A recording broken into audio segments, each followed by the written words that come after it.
Hello? Yeah. Yep. Okay. All right. Thank you, Emma. Sorry about that, everybody. I think we can hear me now. Sorry about a couple of difficulties. Yeah, so I'm going to start again. So obviously, yeah, we're talking about this is one of our tech talks. I'm Kevin here. I often do these tech talks. Yeah, and today we're going to focus on the lab bit, and the reason we want to focus on the lab bit is because it's aimed at younger children, and that also ties in with some very interesting things that's happening around the microbit at the moment, which you may or may not be aware of, but I can also talk you through.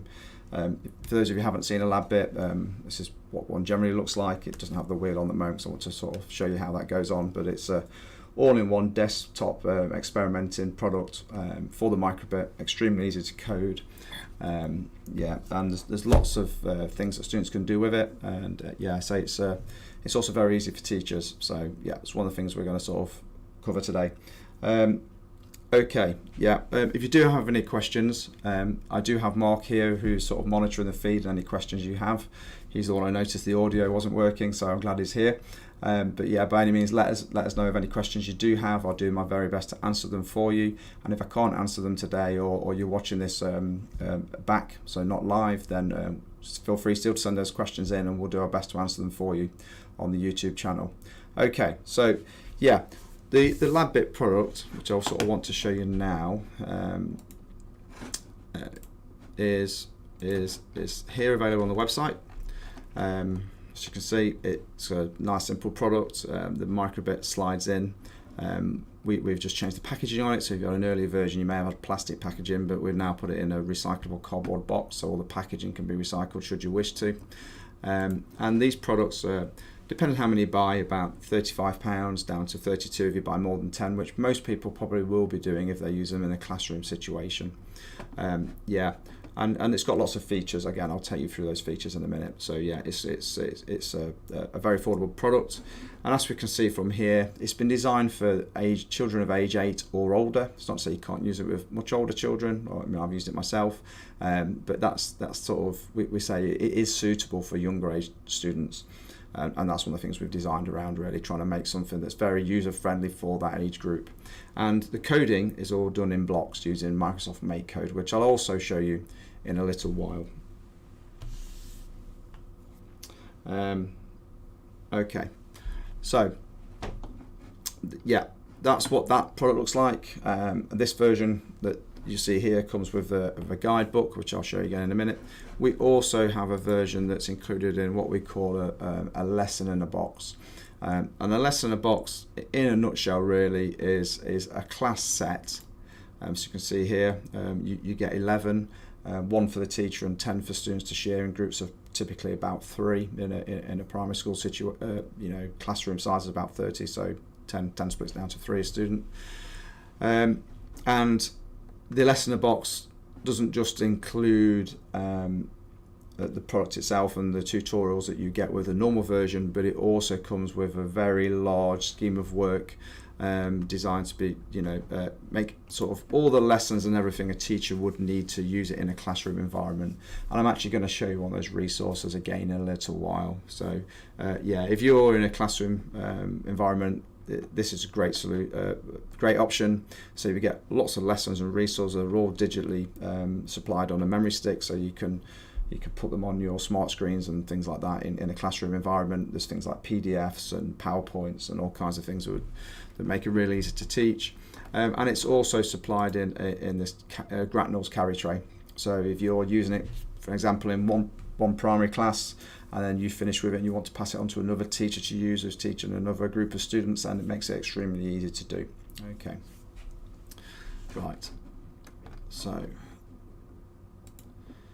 yeah, but talked about one of the reasons we wanted to do a microbit product, and specifically a microbit product that's based or focused on junior schools, is because, or primary schools, depends how you sort of term it, is because microbit are currently donating microbits to schools in the UK, primary schools, and they're giving away 30 units to every school who wants to register. So that's great for any primary schools that want to get involved in coding, use a microbit, and then look at all the other products you can use alongside it. We're big advocates of the microbit. We think it's a great product. So if you are a school, it's definitely something you should look to make sure you get. I mean, it's restricted to UK schools, but if you're a UK primary school and someone wants to give you 30 microbits, it's a great thing to do. I can show you on here. This is the microbit website, and this is where you would register for these microbits. So as you can see, if you're a UK primary school teacher, the Microbit Educational Foundation, the BBC and Nominate have joined forces to offer 30 microbit devices to every primary school in the UK, and this is free of charge. So yeah, what a great thing to take advantage of. You just have to register on a form here. It's quite simple to follow. What's your school, what's your teacher name, etc. And then they will be by March 24. You may get them much sooner, as it says, so obviously they're phasing the rollout. You will get 30 microbits totally free of charge, which is great. And with those microbits, you can do a lot of the things you can do with just a microbit. There are lots. There's a huge amount of resources on Microbit's website, on our own website, and things that you can do. Hopefully you can get your confidence up. And then once you've got that, then things like the LabBit product, which we'll show you today, are another great thing that you could then choose to do afterwards. Okay.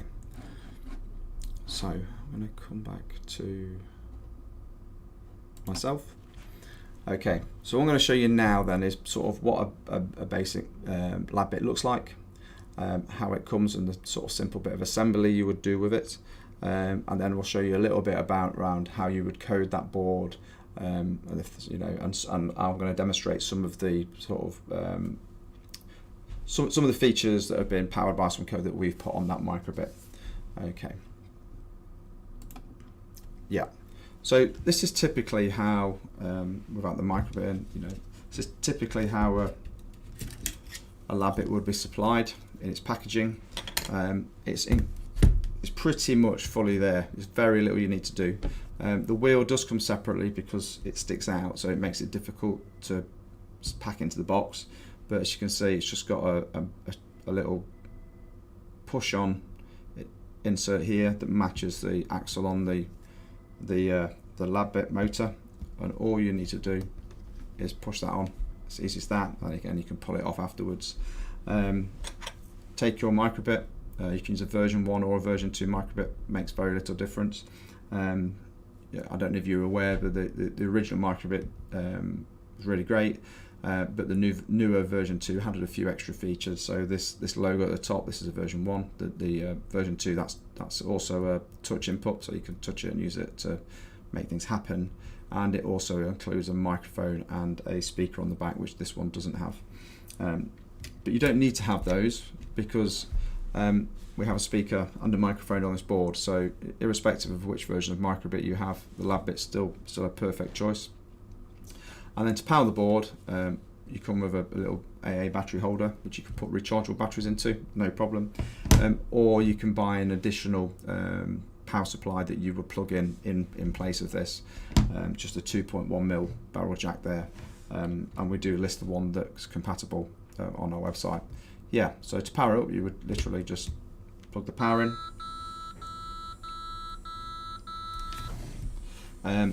So I just did a bit of a demo.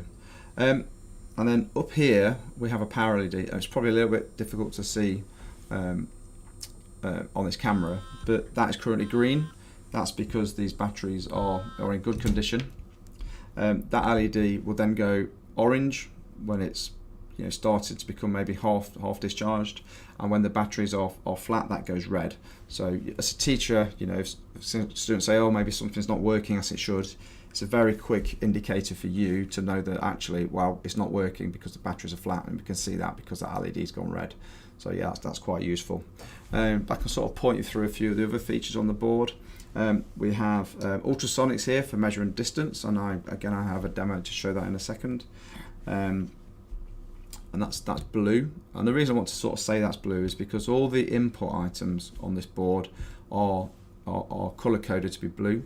So the ultrasonics blue, this input potentiometer here is blue, and these buttons here, again, they're blue. So they're all inputs, and then the outputs are yellow. So we have a yellow motor, which is an output.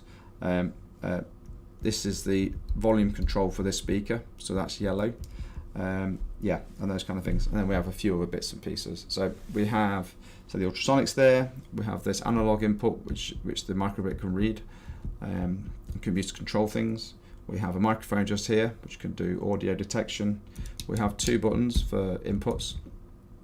These buttons can also be connected externally to other things. So if we wanted to use 2 croc clips, we could clip one on here and here, and we could then have that would have been parallel to this switch, so you know it triggers the same input, but you could then make a switch with a piece of foil or a paper clip, or the students could maybe code it to go away and find out, like, can I use it as a detector to work out which things conduct by clipping the 2 crocodile clips onto it, and if like you clipped onto a metal paper clip, obviously that would conduct, and we could use that to trigger an input, but something different like a piece of paper wouldn't.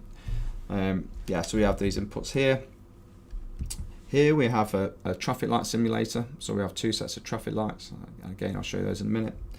This is a dice, so these LEDs here are used to indicate different numbers on the dice. And then we have these LEDs here, we call them zip LEDs, but these are RGB addressable LEDs. So each of these LEDs here can be any colour and different brightnesses. That's all controlled by the software. And we have this motor. So the motor can spin, you can make it spin. But we can also use it to connect and make other things move. So you could put things on top of it if you wanted to. So you could have like a fairground ride that's span, you connect it on top. Or what's also very useful is this tyre comes off, and that leaves a groove here, which is perfect for something like an elastic band. And yeah, if you connect an elastic band on here, you could then make that go off to the side and make something. So you could have a Ferris wheel, for instance, that you could use, and this could rotate and make the Ferris wheel spin using that elastic band, or you could do other things. So it's extremely useful. And what's also good is everything is contained within this single unit. So as a teacher, there's no like things falling off the table, buggies dropping on the floor, those kind of things. You give them to your students, they can put them on their desk, they can use their computer, Chromebook or whatever you want to do to write the code for the microbit itself, and they can work their way through the experiments. So we can see here, this is sort of a basic guide that comes with the board, and it covers a lot of what I've just explained. So it tells you what the parts are, how you would put them together, really simple, how to connect the board to a computer to do some coding, and where to find the coding environment, which it lists here. Custom blocks, which I'll explain in a second, tells you about the board, and then there's some very simple example bits of code that talk to you about all of the features of the board itself. So we talk you through how to use the buttons, how to use the microphone, how to use the ultrasonics, how to use the analog input. All these kind of things are described here. How to use the dice, the audio output, traffic lights, etc., and motor control and those LEDs. So it's all kind of covered in this quick guide, but in a very simple example fashion. But what's really great is then we have these online tutorials, and again I'll show you those in a second. But these online tutorials are actually, the instructions are led within the browser, so I'll show you, but it's sort of kind of like, do this little bit, once you're happy done that, click next, and it tells you the next thing to do. And there's also some nice benefits around those, in that they just show the specific blocks that tutorial needs, so there's a lot less for younger students to get confused by within MakeCode. And again, I'll sort of show you that now. Okay, so let me just get on the right screen over here.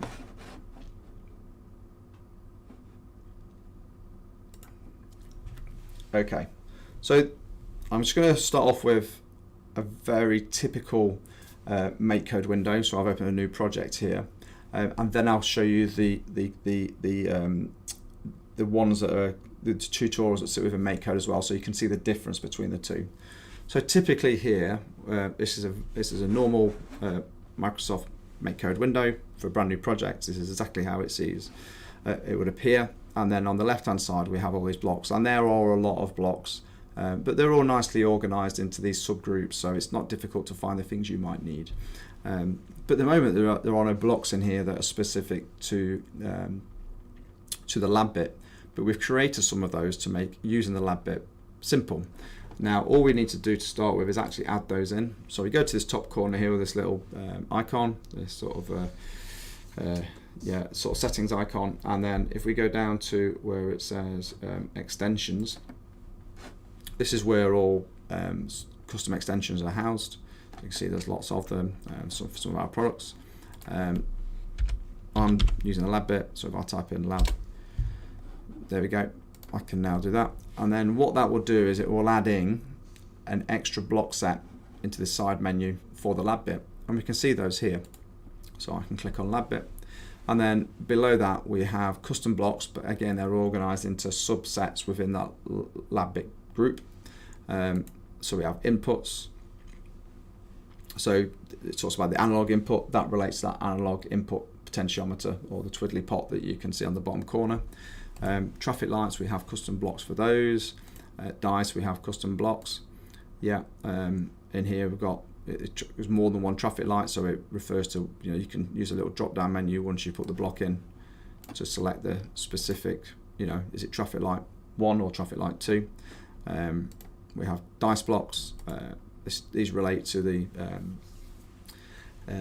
zip LEDs at the bottom corner, and then we have motor blocks. So what we've done is made it really, really simple for a student, so they don't have to do anything complicated. They can use these super simple blocks that you can see here to start writing code for lab bit. So I hope that shows you how a typical sort of MakeCode project can be, and how simple it can be to create. And the other thing I wanted to show you though is the hosted experiments. So if we go to this is the information page for the products. We go further down, the resources are always towards the bottom. You can see them here. So these are the online resources, etc. Talks about them. So there we go, we've got lesson 1, lesson 2, lesson 3, lesson 4, etc. We can try one of these. Okay, so it's going to say we're going to learn how to create a dice on the lab bit. Okay, and it's, students just read this, and when they're happy, they can do this all at their own pace. They click OK. It tells you then what the next step will be. So make sure the BBC microbit is plugged into the lab bit. So the things you need to do. So I want to code it, so it's going to tell me we need to connect it to the computer, and we need to power it up, otherwise it won't work. And then it's going to tell us what an LED is, so there's a bit of learning here. And then, so that's set us up, and now what we can see within this version of MakeCode, we don't have on this left hand side here hundreds and hundreds and hundreds of blocks. What it's done is it's just placed the specific blocks we need to use for this particular tutorial on the side. So from a student's point of view, it's really simple to find and use the blocks that they need to use. And they're also, if you can see the text at the top, they're coded by color. So it's to say, like, okay, find the roll on dice. So again, we don't have all the lab bit sub menus, we've just got the ones we need. Under dice, we've got roll dice, and place it in the on start, which I've done. Okay, so it's told us what blocks we need and where to find them and what to do with them. And then once we're happy, we can then click next, and it will tell us what the next thing to do is. So these guides, I'm not going to do the whole thing now, but they're taking you through all of the things you need to do step by step, really easily.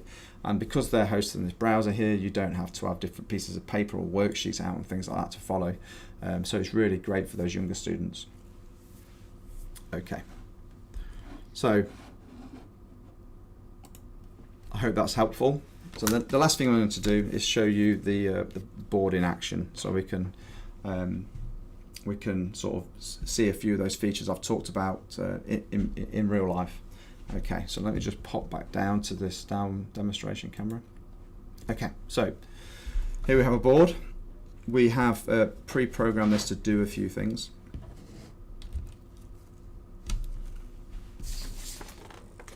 I've also got this poster I have here, you can see, and this is one of the resources that comes with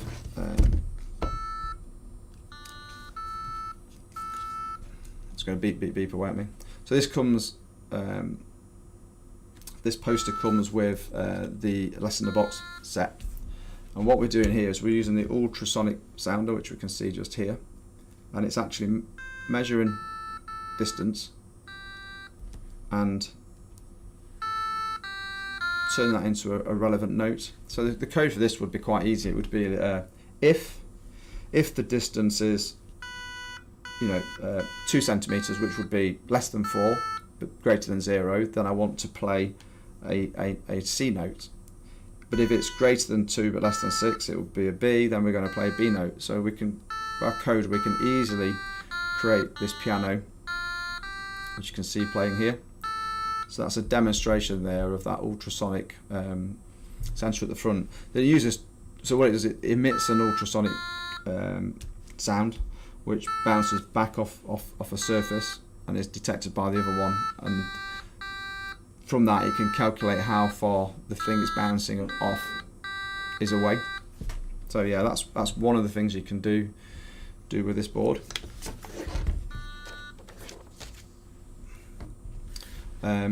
We have this analog input, and in the software we've said that we want to use that analog, the value from the analog input, to determine how fast this motor will spin. So at the moment it's turned right down to its lowest setting, so probably reading 0, and the motor's not spinning at all. But as I rotate that, the motor will turn at a faster and faster speed.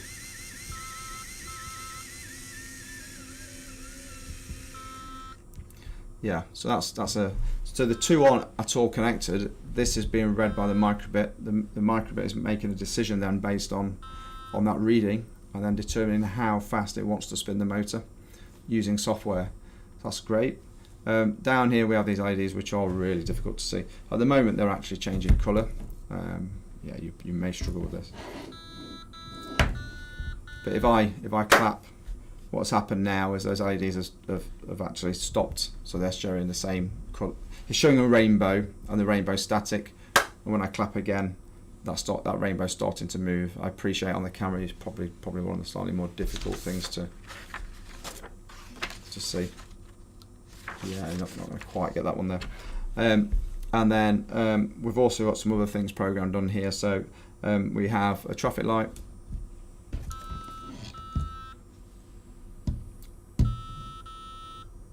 At the moment it's on green. If I press this, it steps up to orange, to red. That's back to the orange and red, and then back to green. And this button does the other side. Now at the moment it's step by step, but you could code these. You could code these to do this automatically. So you might say, actually, these buttons are both either side of the road. Either one can stop, make the traffic lights go to go to red, so a pedestrian could cross. So you could then, if you want to, have a little pedestrian icon on here, and then when it's so you could have like safe to walk, not safe to walk, like you'd see typically, on the screen, or like an American style traffic light. The other thing we have here is a dice. So if I press these together, it's triggering the dice. So there we go. We've rolled a 1. Now we've rolled a 6 and a 5. Yeah, a 2 and a 1. So yeah, I'm just trying to sort of show you some of the things you can. It's slightly loud here. It's okay having the piano, but it does make a lot of noise. But yeah, so here we can create random dice, and it's some really nice stuff. You can do that because you can in the math functions within MakeCode, you can generate random numbers, and you can use those to determine, actually, I've randomly generated a number between 1 and 6. and I want to then work out which LEDs I want to turn on to show that number on the dice. Yeah, but there's lots and lots of learning. Even just the basic lab bit has, I say, all these resources, a lot you can do with it. If you're a classroom teacher, we do recommend the Lesson in a Box. It's a great solution because it does have all of these additional resources. I can see we've had a question online about, like, you know, is this available as a PDF? At the moment it's not. It's included in the Lesson in a Box, but it's one of the resources within there. So it's pre-printed, posted there. But if you did want to create your own, it wouldn't be very difficult at all. But yeah, and then you probably can't see it on here, but we also have some example tunes that the students can then try and play on that piano once they've got it working and the code's nice and neat and all those kind of things. So yeah, I mean, it's been a bit quick today, and I appreciate about the odd issue at the very start with the audio.